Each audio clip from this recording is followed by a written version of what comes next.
c'est important le formatage, tu devrais pas l'ignorer, mais en même temps, c'est pas une religion, là, tu sais. Ouais, calme-toi, hey. Parce qu'il y en a qui prennent ça au sérieux, pas à peu près, là. Tabs versus spaces, là. Il y en a qui sont prêts à aller en guerre, là.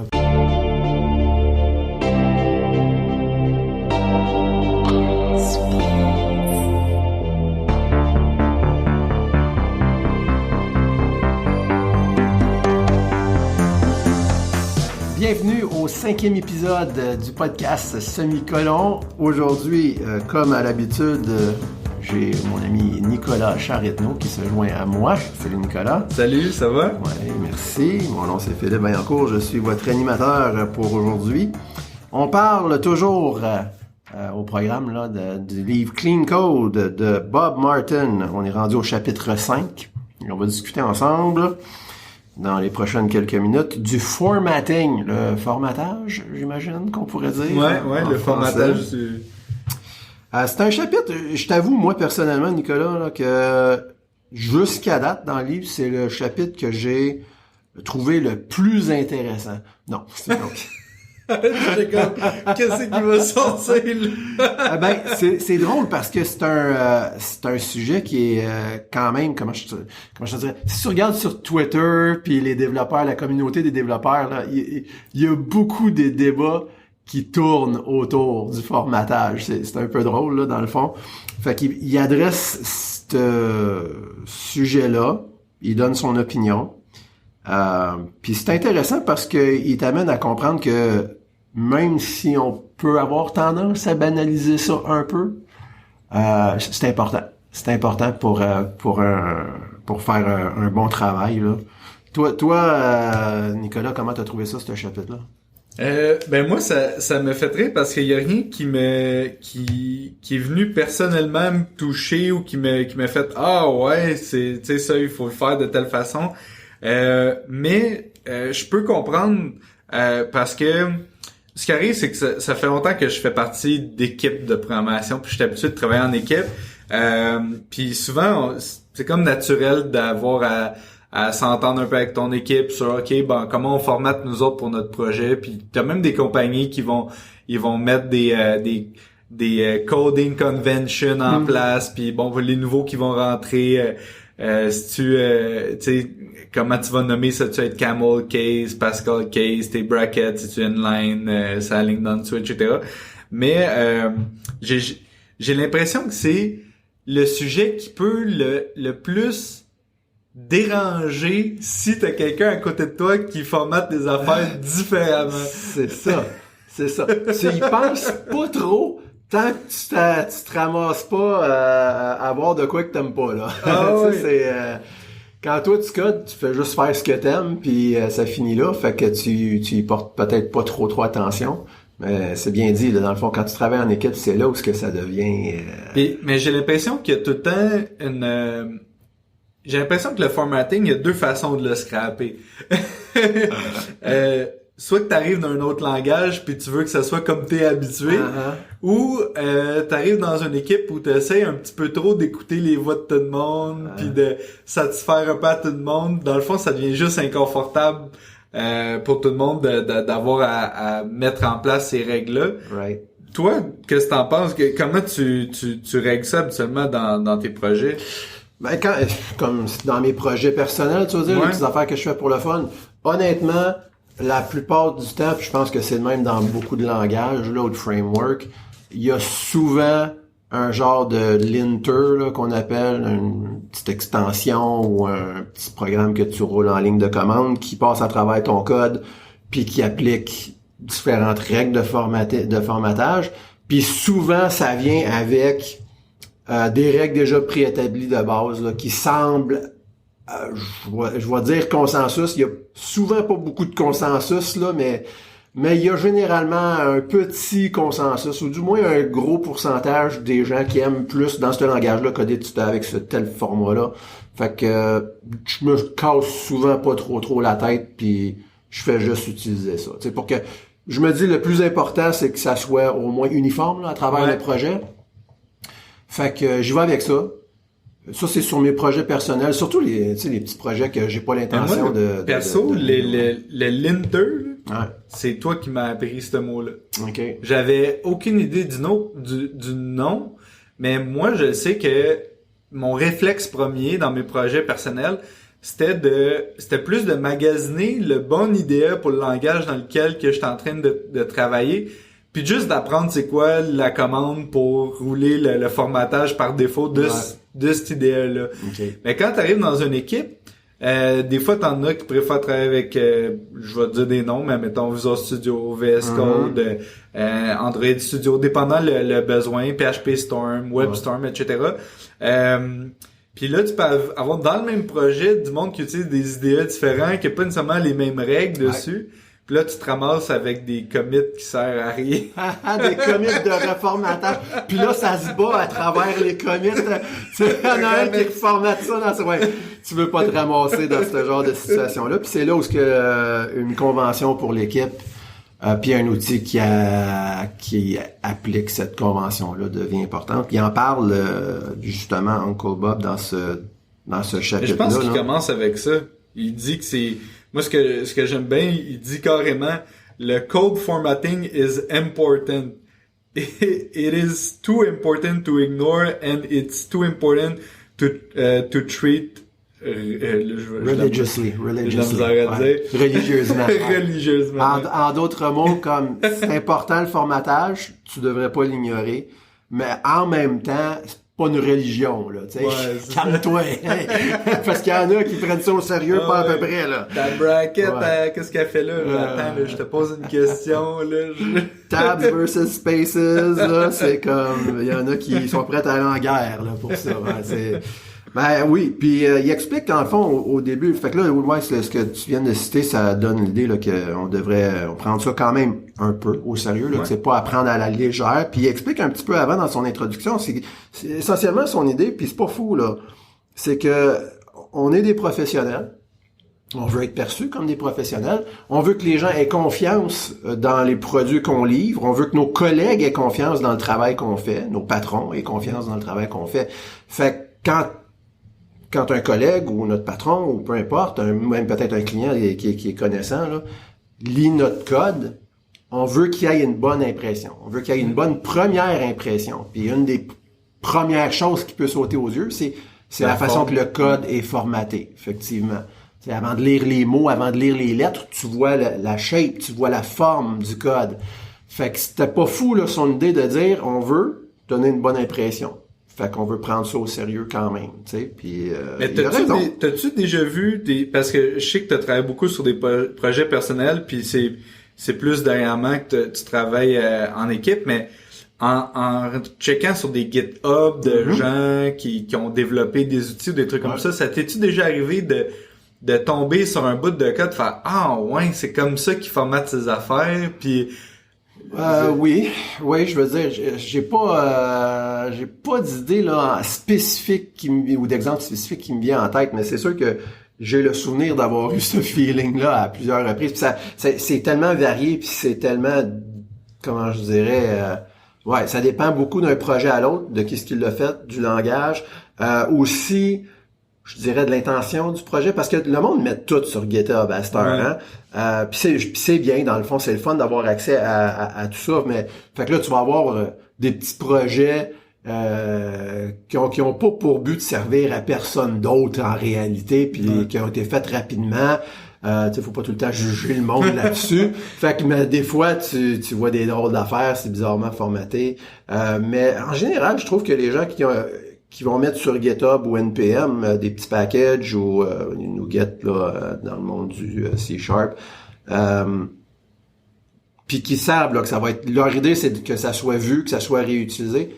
Généralement, je trouve qu'il y a un effort là qui est fait dans ce domaine-là. Bon, c'est pas toujours les mêmes règles que moi j'aurais peut-être utilisées, mais moi perso en tout cas, j'apprécie la constance à travers le projet. Même si c'est des choix ou des règles que j'aurais peut-être pas moi choisi, ça me dérange pas trop. Juste le fait de voir qu'il y a eu des règles qui ont été mises en place, qui sont suivies avec constance, j'apprécie ça. Tu sais. T'es-tu plus t'apprécies quand c'est droite, mais quand ça l'est pas, est-ce que t'es plus smooth, admettons, entre un langage qui est compilé versus un langage qui est interprété? Tu te dis-tu comme, ok, je comprends, il a probablement édité ça avec Notepad++ et non avec VS Code?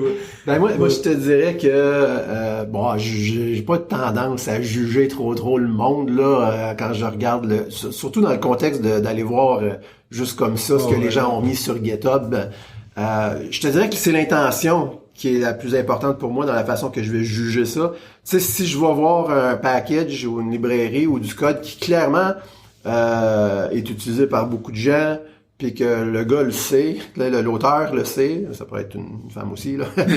L'auteur le sait, puis peut-être même que c'était son intention, puis que c'est très, très, très négligé, si on veut, en termes de formatage. Là, je vais peut-être avoir tendance à juger un peu plus. Mais si clairement c'était pas le cas, ça me dérange pas. Peu importe le langage, ça me dérange pas. C'est sûr qu'on apprécie ça. L'idée, c'est qu'il faut que ça soit facile et agréable à lire.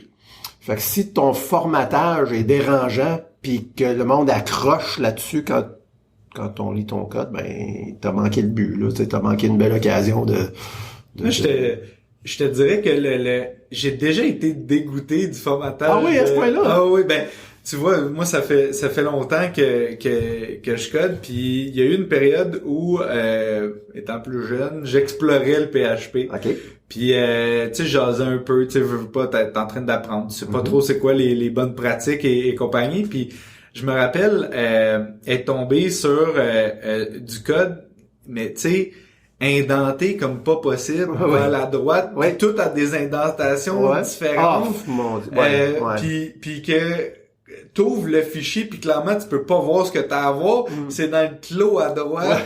Puis là pourquoi il y a trois écrans? C'est ça, pourquoi il a pas pris la peine pour chaque ligne, mais c'est juste qu'il y avait probablement pas une bonne idée pour faire ce qu'il y avait à faire, tu sais. Maintenant tu peux sectionner multiligne, shift tab, puis là ça écrase tout ton code vers la gauche, mais tu sais avec les outils avant probablement que c'était pas toutes les IDE qui étaient capables de faire ce genre de petites opérations. Je peux les appeler les Power User Operation, là, tu sais, où tu sais comment manipuler ton IDE comme il faut. Puis, sans aucun doute que ça demandait beaucoup plus de discipline par le passé de le faire. On dirait qu'aujourd'hui, c'est presque pas excusable. Si on veut, il n'y a pas de réelle raison de pas avoir une certaine constance au moins à travers ton projet, parce que les outils, ils viennent presque tous de base là pour faire ça dans chacun des IDE. Mais je pense que tu peux mettre ça que ça le fait on save. Sur sauvegarde, ça le fait automatiquement. T'as même pas besoin de penser à faire un raccourci clavier là pour le faire. En plus, tu peux mettre, imagine-toi là, t'as l'outil qui est déjà intégré. Tu le sets pour que ça roule sur chaque sauvegarde. Fait que t'as pas besoin de penser à le faire. Puis là, en plus, tu peux, s'il y a du monde qui aime ça, moi j'aime ça, là, travailler comme ça. Pas tout le temps, mais ça dépend. Mais sauvegarder automatiquement. Sur chaque changement que tu fais. Ou après quelques secondes, ou whatever. Fait que là, si t'as tout ça, t'as vraiment pas besoin d'y penser, là. Fait que j'avoue qu'aujourd'hui, du code récent qui ressemble à ce que tu viens de me décrire, tu te demandes d'où ce que la personne sort, là. Tu sais, je veux, loin de mon idée de bâcher sur le PHP, parce que maintenant, il y a des frameworks, il y a des IDE, tu sais, je pense mettons, à Symfony, à Laravel, que, tu sais, toutes les choses ont leur place, puis leur raison d'être. Mais, j'ai déjà parlé avec un développeur, je peux dire de la génération d'avant, que lui, il bâchait contre Windows comme pas possible, puis lui c'était Linux, puis Linux en ligne de commande. Là. Il codait PHP avec Vim, qui est un des éditeurs là, de Linux, là, puis lui c'était comme le meilleur éditeur, c'était Vim. Mais pour ceux qui nous écoutent, là, juste 2 secondes, qui connaissent pas ça, Vim, c'est un éditeur, pas de souris, c'est juste des raccourcis clavier, c'est pas ben beau. mais le monde, bon, des fois il y a des extensions puis tout ça, puis ils sont bien confortables avec ça, puis en fait il y a plusieurs personnes qui ont une certaine fierté là, t'es élite quand tu sais, fait que bon, tu connais tes shortcuts. C'est ça, fait que c'est bien correct, tu sais, c'est bien correct, mais Pour quelqu'un qui a été habitué avec les ordinateurs, à utiliser une souris, Windows, pis ces choses-là, c'est quelque chose, là.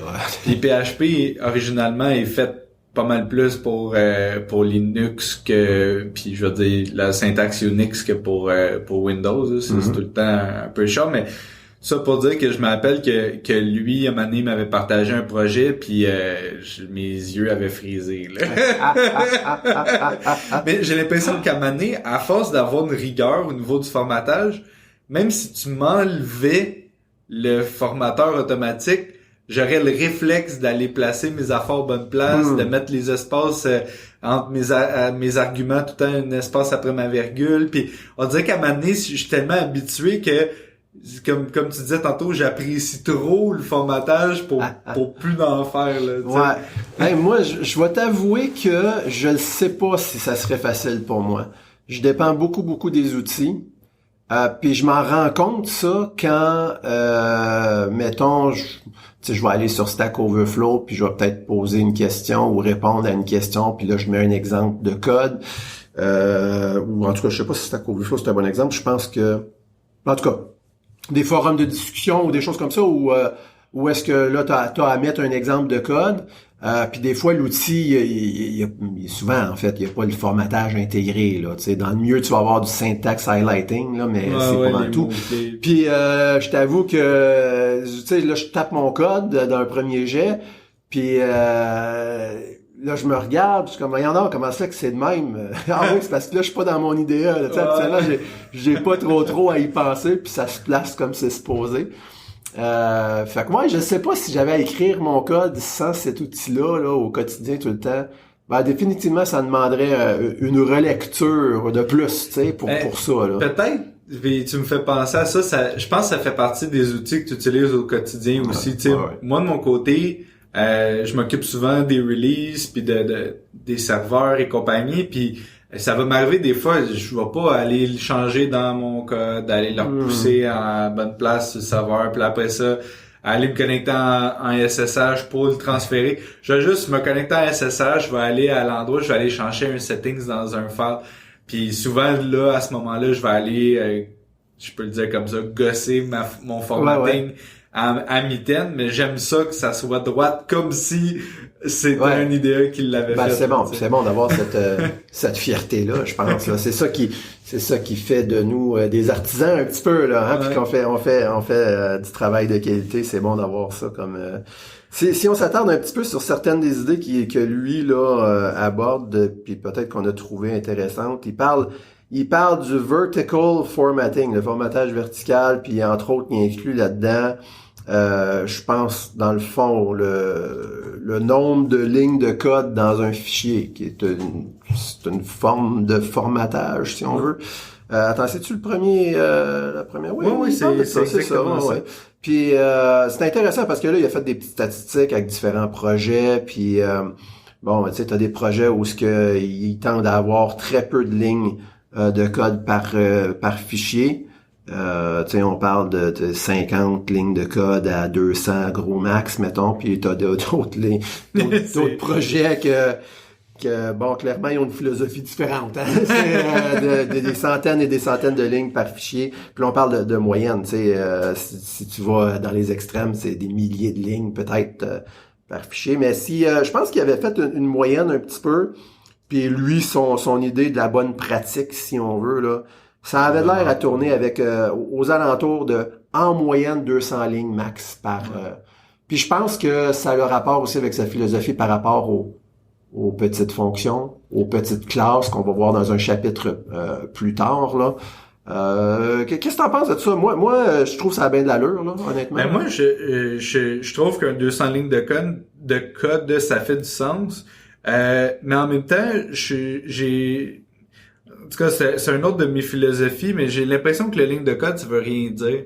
Le nombre de lignes de code, tu sais, si c'est nécessaire d'être à un seul niveau d'abstraction, puis que je n'ai 400, ben je n'aurai 400. Ben, c'est sûr, le but c'est pas d'avoir un programme de 50 000 lignes dans un fichier. Là, ça, je suis complètement d'accord avec ça.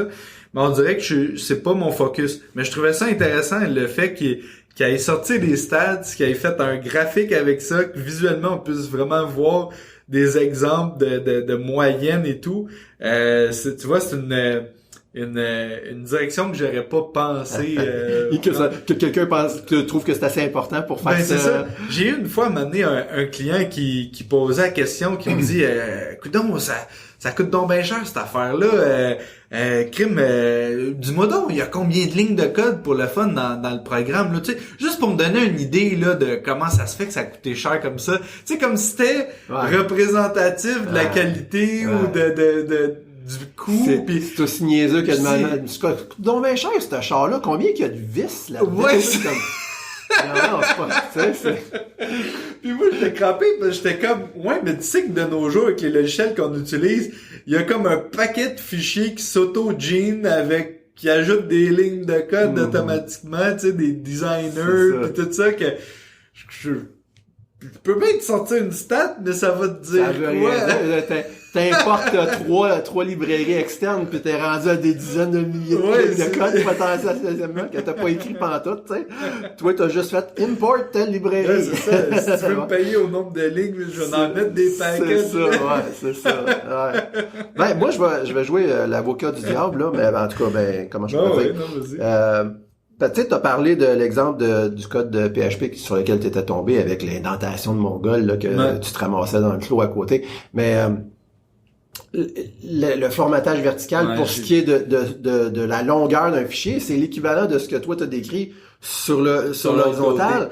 Tu sais, quand t'es obligé de scroller pendant une éternité, puis de revenir, puis de redescendre pour te retrouver dans un fichier, c'est problématique, là, ça nuit à la lecture, à la bonne compréhension, puis moi, j'haïs pas l'idée d'essayer, tu sais, sans en faire une règle qui dicte tout, là, puis qui est la première chose qui décide de la longueur mais je pense que c'est quelque chose de très très bon à garder à l'esprit, parce que tu sais, idéalement, si tout ton fichier fit dans un écran, mettons là, horizontalement, naturellement, mais tu sais, verticalement aussi, là, c'est super ça quand tu tombes sur des choses comme ça. Bon, on n'a pas toujours l'opportunité, des fois c'est un peu trop complexe ou peu importe, là.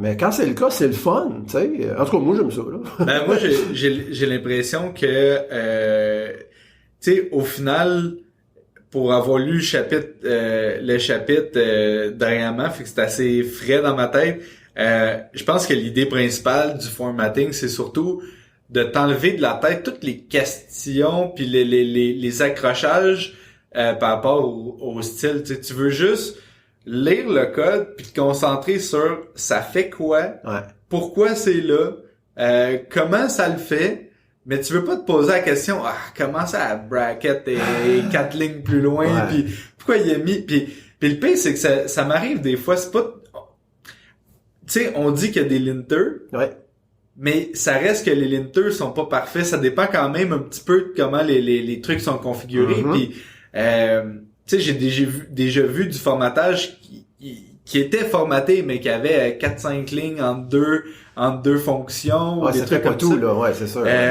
Puis je pense que le vertical formatting, c'est probablement un de ceux qui est le plus dérangeant quand il est pas respecté.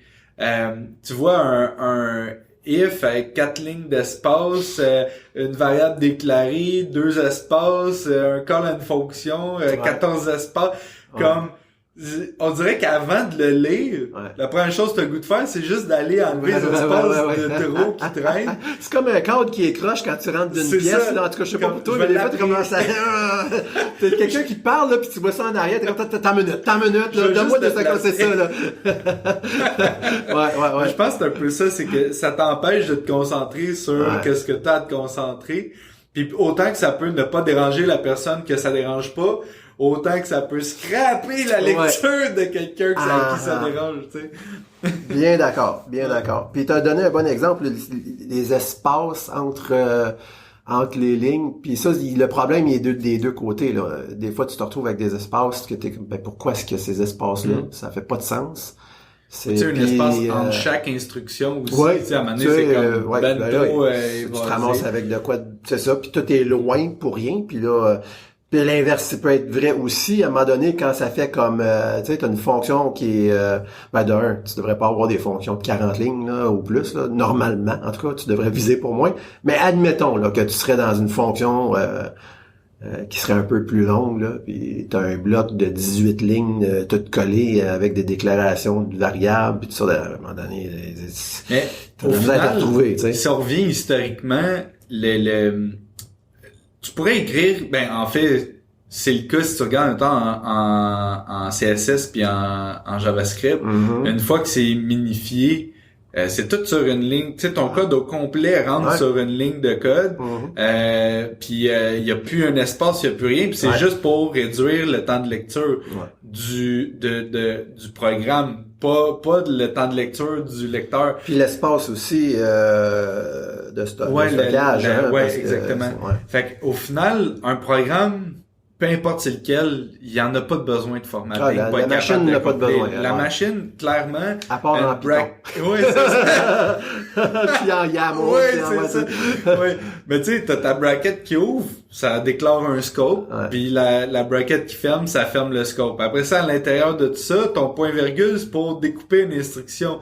Puis là, encore là, dépendant du langage.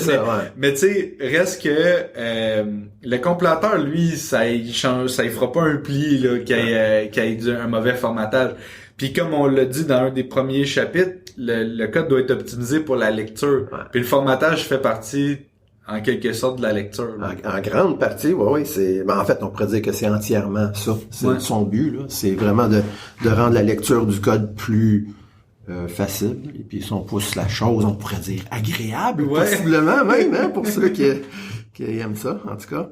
Un autre concept qu'il aborde et que j'ai vraiment bien aimé, là, puis que je trouve pas toujours facile de prendre des bonnes décisions là, dans ce domaine-là, c'est dans le fond où placer dans un fichier ou dans une classe, dans quel ordre placer les différentes fonctions, les variables.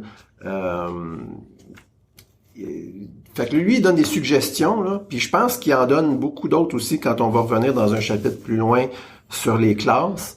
Mais moi, ce que j'ai retenu principalement, là, c'est que tu veux que les fonctions qui sont liées, qui sont reliées, là, soient proches l'une de l'autre dans ton fichier. Fait qu'admettons que tu as une classe avec une fonction publique, une méthode publique, puis qu'à l'intérieur de celle-ci, tu appelles une autre fonction qui est peut-être privée, mettons, dans ta classe, ben idéalement, cette autre fonction-là là, qui est appelée, elle devrait être tout de suite en dessous.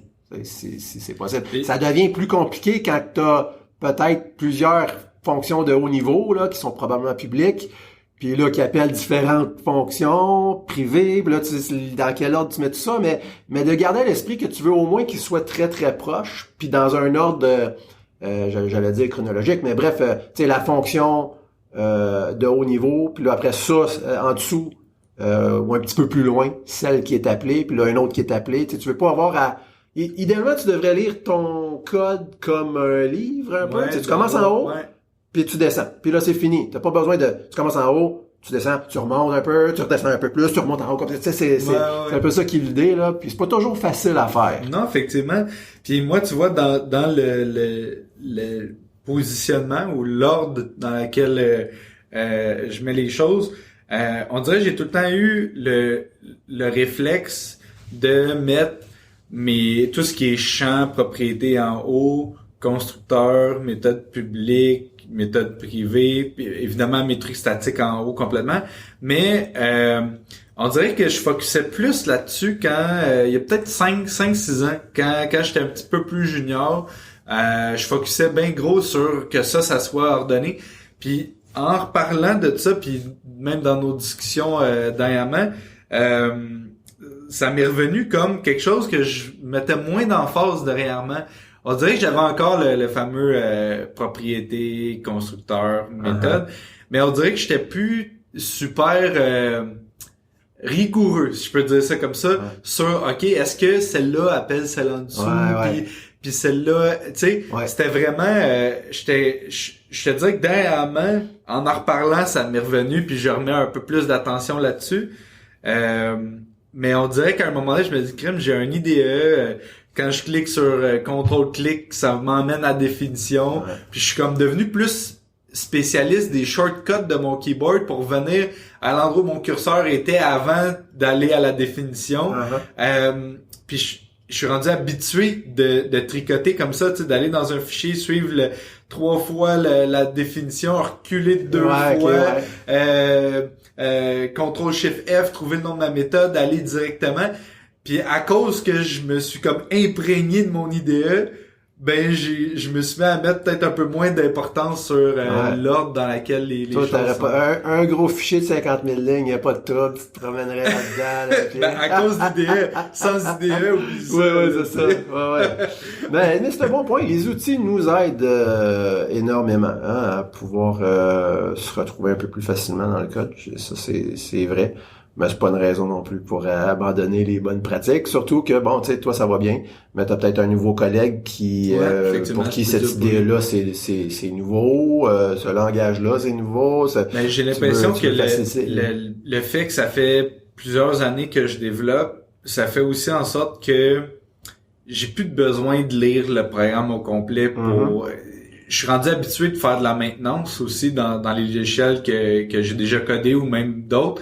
Puis dans la maintenance, on dirait que oui, il faut que tu gardes une vue d'ensemble, mais des fois, il faut pas que tu te poses trop de questions parce que tu sais, la ficelle, là, ça peut être infini. Là. Fait que tu sais que ton scope il est là, t'as ça à regarder, tu dois modifier un bout là, t'essaies de comprendre 2-3 interactions. Fait que souvent, ça me suffit de diver, je peux te dire comme ça, de rentrer dans le code 2-3 niveaux, trouver ce que j'ai à faire. Puis les techniques de refactoring aussi deviennent un peu plus intuitives. Fait que j'ai plus de besoin d'avoir à lire, tu sais, OK, qu'est-ce qu'il voulait faire. Ouais, je comprends. Puis c'est vrai, c'est pas toujours nécessaire de... Puis c'est intéressant, là. Possiblement même nuisible, des fois, de regarder trop ses côtés. Mais quand t'es en création de nouveaux codes, j'ai l'impression que la question te revient plus souvent de dire, OK, j'insère mes choses où, tu sais. Puis je veux pas briser l'ordre de ce qui était déjà là. Je veux même toi qui me disais tout le temps, laisse la baraque plus propre. Non, laisse le camping, en tout cas, peu importe. Laisse-le plus propre que quand t'es arrivé, là. Le site de campement, c'est une, si je me rappelle bien, ça, c'était un dicton des scouts, je pense. OK. Leave the campground cleaner than you found it, ou quelque chose de même, là. Ben moi, je vais te donner un exemple de situation où je pense que c'est particulièrement utile là, que le code a été écrit d'une façon où ce qui peut être lu sans sauter dans l'IDE partout. Là, c'est admettons que, premièrement, imaginons un projet dans lequel on a du nouveau code à faire, pas de la maintenance, mais soit un nouveau feature ou carrément un nouveau projet. Tu travailles en équipe. Puis là, il y a un de tes collègues qui vient d'implémenter un feature. Il fait un pull request, tu dois passer ça en revue. Peut-être que tu choisis de le faire dans un outil qui est pas ton IDE, hein, par exemple un outil externe là, comme Jira ou quelque chose comme ça. Fait que dans ces cas-là, c'est un petit peu plus difficile là, de se promener dans le code. Puis là, dans le fond, là, c'est vraiment, t'es pas en train de déboguer quelque chose, t'es en train de passer en revue le code puis de le lire là, tu sais. Fait que là, c'est le fun, si tu peux suivre assez facilement, là. Fait que moi, je trouve ça. Puis où je trouve que je vais faire défaut là, dans ce domaine-là, c'est souvent quand je vais aller rajouter du code dans une classe qui est déjà existante. Puis là, on dirait que quand je fais de quoi de nouveau, ça va bien parce que je fais des choses de façon c'est par incrément, si on veut. Là, fait que je rajoute une fonction, là, je rajoute la deuxième, là, j'ai mis ça dans le bon ordre, je rajoute une troisième, je mets ça dans le bon ordre. Mais là, quand il y en a déjà 7 peut-être dans la classe, puis là, je m'en viens rajouter la 8e, puis je suis pressé. Puis là, c'est comme, où c'est que je la plug? As-tu rapport avec les autres? Puis des fois, en plus, ça va être un refactoring, tu sais, puis tu vas utiliser ton IDE pour le faire, tu sais, il y a plein de refactoring qui peuvent être, surtout comme l'extraction de fonctions, souvent, c'est pas compliqué, tu sélectionnes ça, je vais extraire ça de cette fonction-là. Là, il va te le foutre quelque part. Je pourrais même pas te dire où exactement qu'il choisit de te le mettre. Tu te dirais qu'en dessous, si tu as la fin, je me souviens plus. Mais c'est pas tout le temps à la bonne place, tu sais. C'est souvent pas à la bonne place. C'est ça. Mais là, si t'es un peu pressé, tu portes pas attention à ça, ben là, tu viens de rajouter une fonction qui est à un spot bizarre dans la classe, puis là, s'il y a quelqu'un d'autre qui vient rajouter par la suite, puis il fait pas lui non plus. Tu te ramasses rapidement avec une classe où ce que les fonctions sont ordonnées de façon pas mal bizarre. Au lieu d'extraire les fonctions, tu vois, cette fonctionnalité-là est présente, mais je pense que je l'ai jamais ou rarement utilisée. Ah ouais? Souvent, ce que je vais faire, c'est que je vais, ben là, c'est vraiment moi, là. Je vais taper le nom de la fonction que je veux appeler. Elle n'existe pas encore. Je veux juste moi, je dis, cette action-là, c'est, puis là, je tape ma fonction. Puis là, ça me dit, hey, cette fonction-là, je la trouve pas. Qu'est-ce que tu veux faire avec ça? Tu veux-tu la créer? Fait que là, je dis oui, puis souvent, c'est le bloc juste en dessous. Okay. Comme là, je suis dans un scope, ça va me le créer tout de suite en dessous, vide. Fait que là, je copie le code que je veux. CTRL-clic sur ma méthode, ça m'emmène plus bas. Je vais aller mettre mon code là.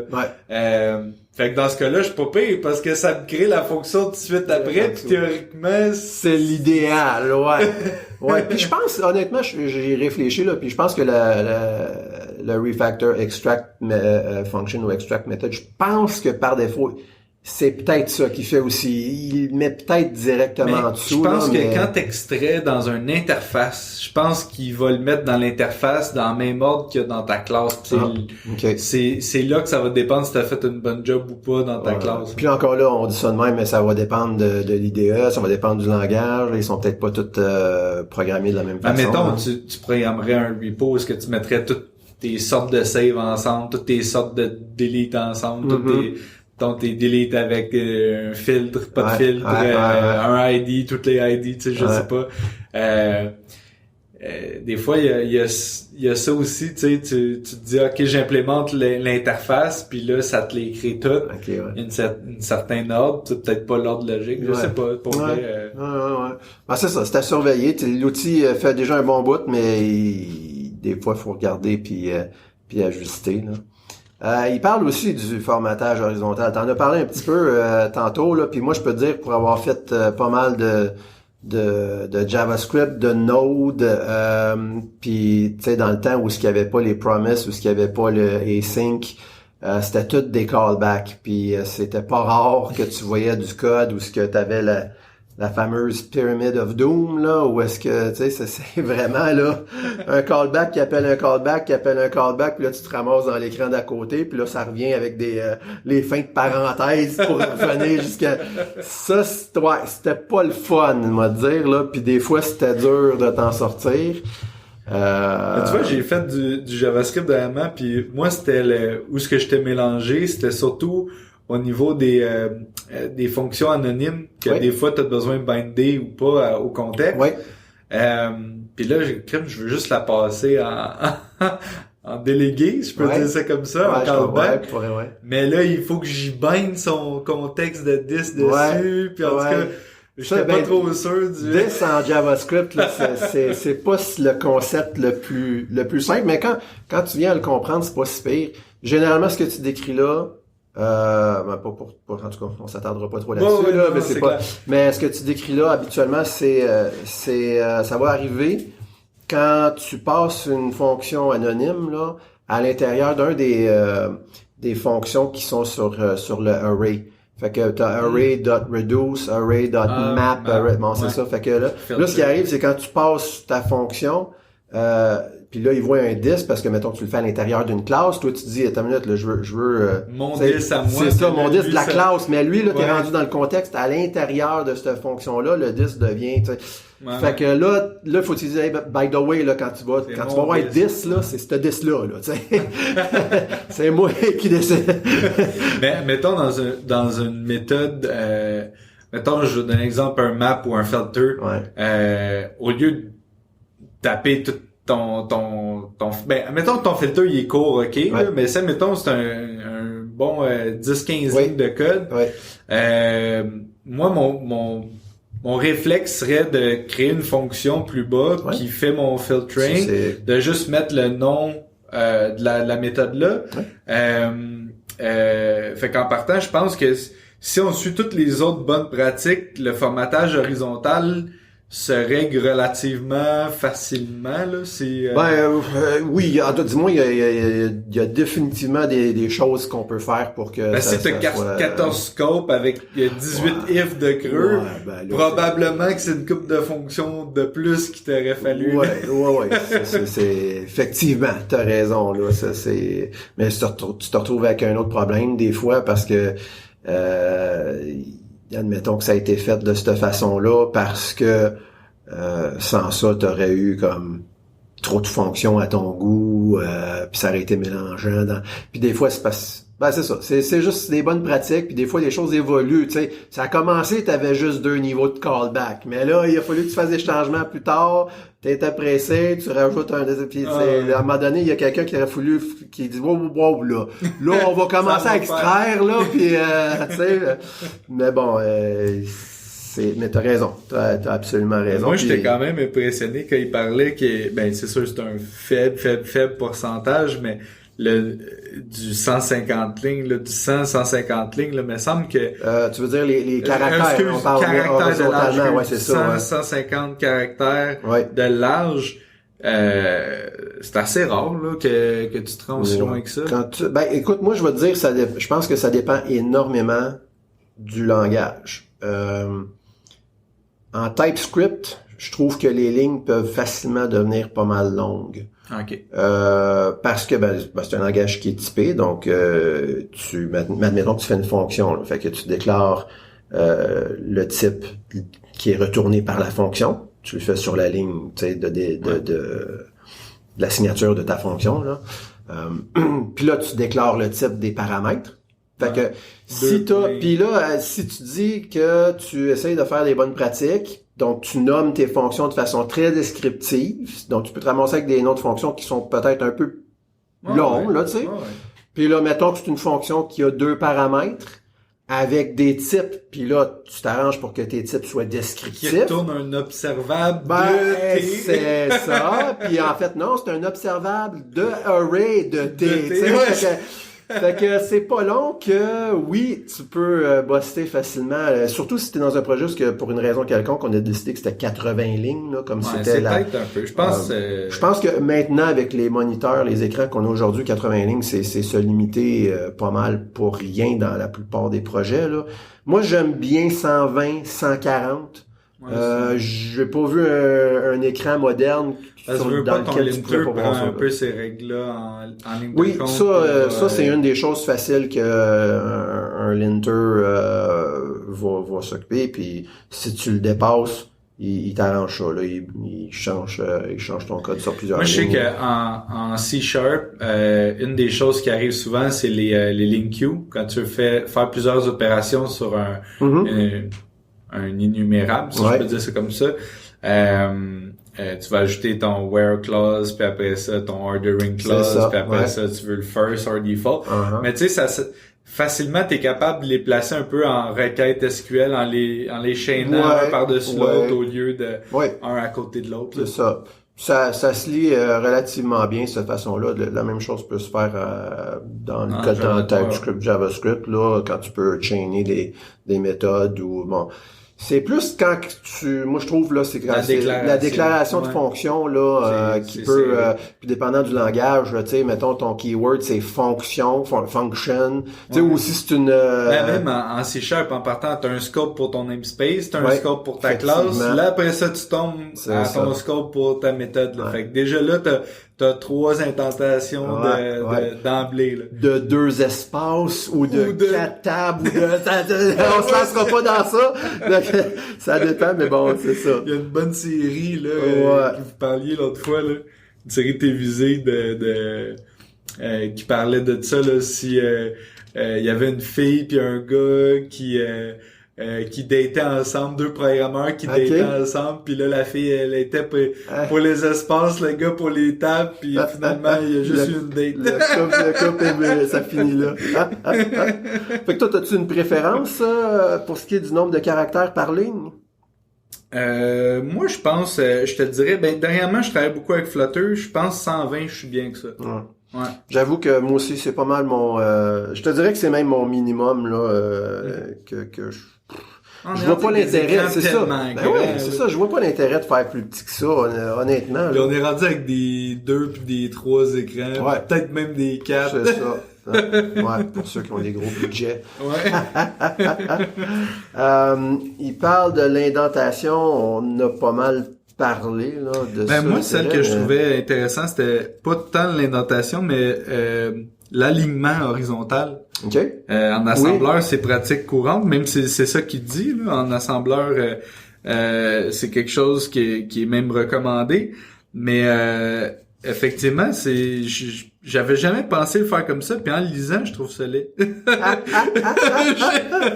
Que tous les niveaux de protection sont tous même niveau, tes types tous même niveau, tes noms de variables sont tous même niveau. Ouais. Puis il y a des problèmes qui viennent avec ça aussi. Des fois, tu penses bien faire là en alignant les choses de cette façon-là, mais tu rajoutes mettons une ligne, puis là elle est plus longue que les autres, là faut que tu aies changé toute le...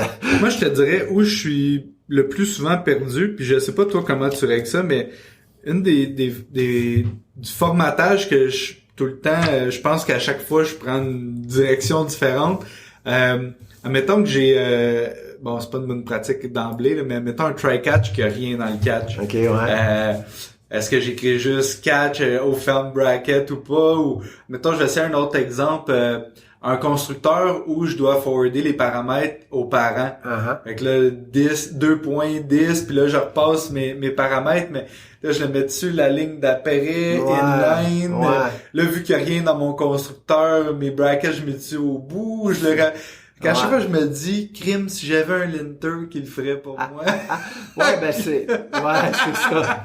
Puis ils le font, tu sais, c'est ça l'affaire. Fait que si t'as pas de préférence, mais que tu veux juste arrêter de te poser la question, puis que ça soit constant, utilise un linter avec les choses par défaut. Moi, je peux te dire. J'ai jamais installé un linter. Habituellement, j'utilise celui, comme je te parlais tantôt, là, qui est par défaut dans l'IDE.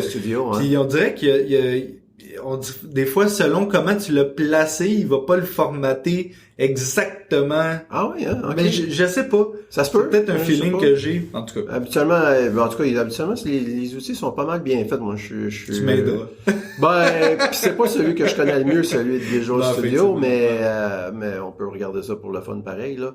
Moi, c'est je te dirais, ça me dérange pas plus que ça, là, mais je t'avoue que c'est des situations que tu as décrites, là, que là aussi, moi aussi, je suis tout le temps comme, c'est quoi la bonne pratique? Je sais ce que j'aime, tu sais, puis je sais ce que certains disent, puis d'autres disent, mais tu sais, par exemple, moi, ça me dérange pas.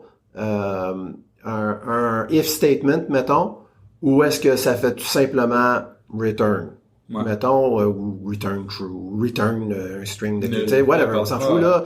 Ouais. Moi, j'aime bien ça, mettre le return, quand, dans un cas comme ça, là, je dirais que ça va une validation. Tu rentres dans le scope, valide. C'est ça. Ça me dérange pas du tout. Je le mets à c'est ma préférence, en tout cas. Je le mets tout de suite sur la même ligne que le if statement.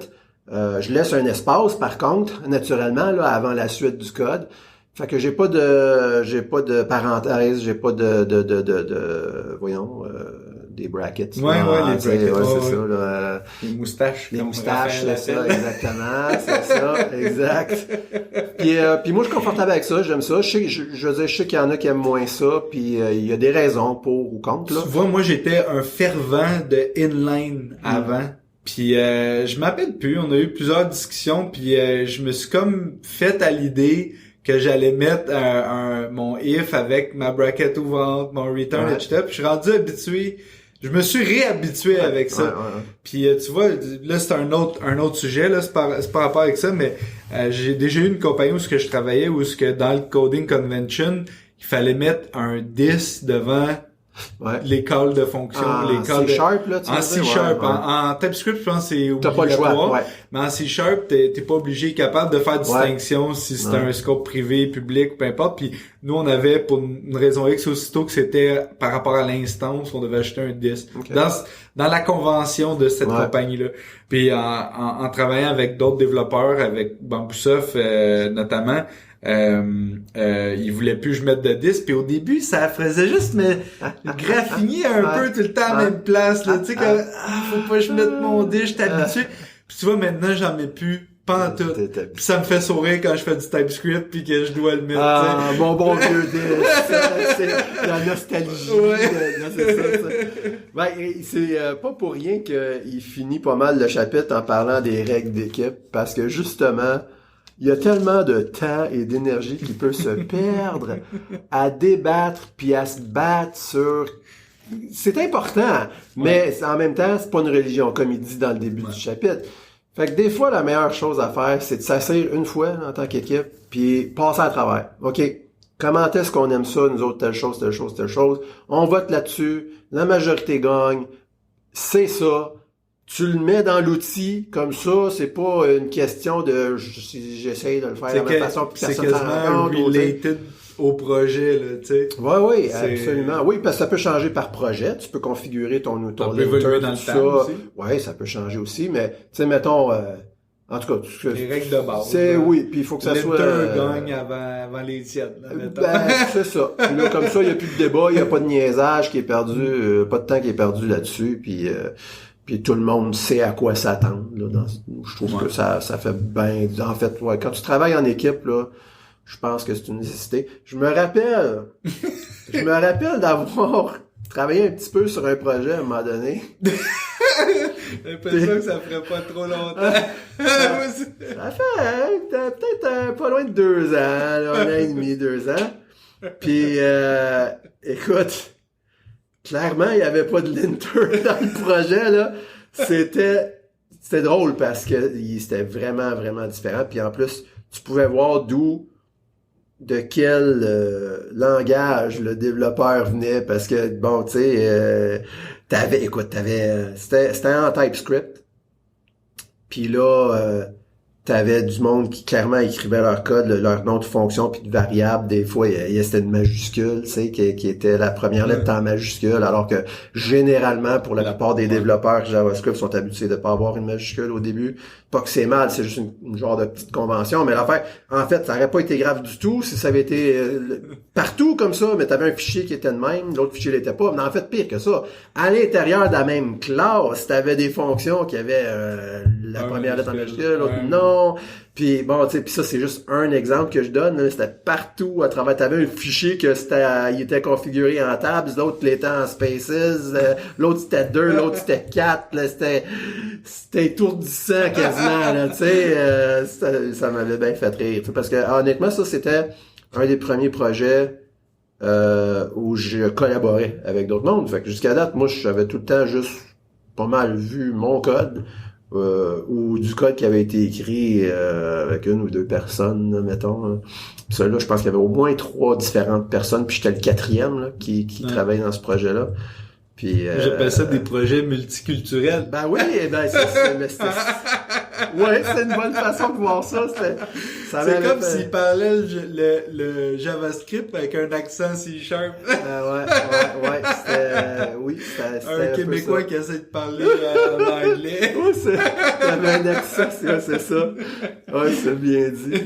C'était drôle, mais tu vois ça, c'est ça que c'était vraiment intéressant, parce que il y a des choses des fois que t'apprends ou que tu lis. Peut-être que tu lis le livre de Uncle Bob, puis là, tu vois ces affaires-là, puis OK, ben je vais faire ça, mais tu comprends plus ou moins pourquoi. Fait que cette fois-là, tu sais, moi j'avais déjà adopté des assez bonnes pratiques, je te dirais, dans ce domaine-là du formatage, puis les outils, puis les linters, puis toutes ces choses-là. Mais sans en voir tant que ça l'importance. Ce projet-là, je l'ai compris. Là, ça a fait comme OK! C'est ça qui peut arriver quand t'as pas ces affaires-là, là, tu sais. C'est vraiment ça. J'ai l'impression que les développeurs, on a comme une fâcheuse tendance à croire qu'on est le dernier à écrire ce bout de code-là. Il n'y a plus jamais personne qui va toucher ça. 10 ans plus tard, ton code, il roule encore. Il y a 80 personnes qui ont passé dedans. Tu te dis, ben non, quand j'ai écrit ça, je pensais pas que ça allait vivre, tu sais. Ah ouais, non, sérieux, c'est vrai qu'on a cette tendance-là, des fois. Ah.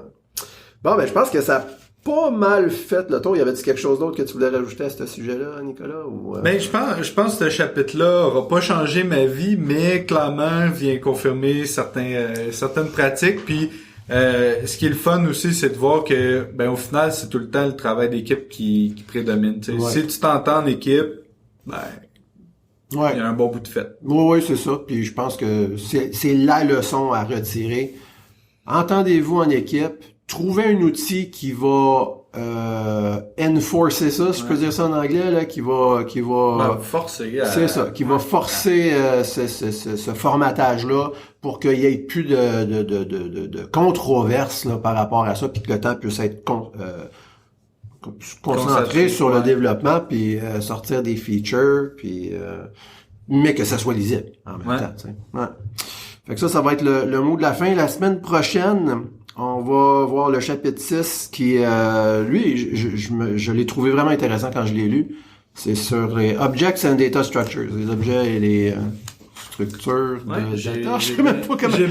Les structures de données. Structures de données, c'est ça. Puis vraiment très intéressant, puis des très très bonnes pratiques là qui par rapport à ça. Puis j'ai hâte de voir ton opinion sur certains des sujets parce que j'ai hâte d'en jaser. Je sais qu'on a déjà eu des discussions sur certaines de ces affaires-là, mais pas dans le contexte de penser au clean code là, de Bob Martin nécessairement. Fait que c'est le fun de prendre un arrêt puis de pouvoir penser à ces choses-là puis pas être juste en mode de production. Oui, c'est toujours bien plaisant. Fait que merci beaucoup Nicolas. Merci à toi. À la semaine prochaine. Merci à tous nos auditeurs.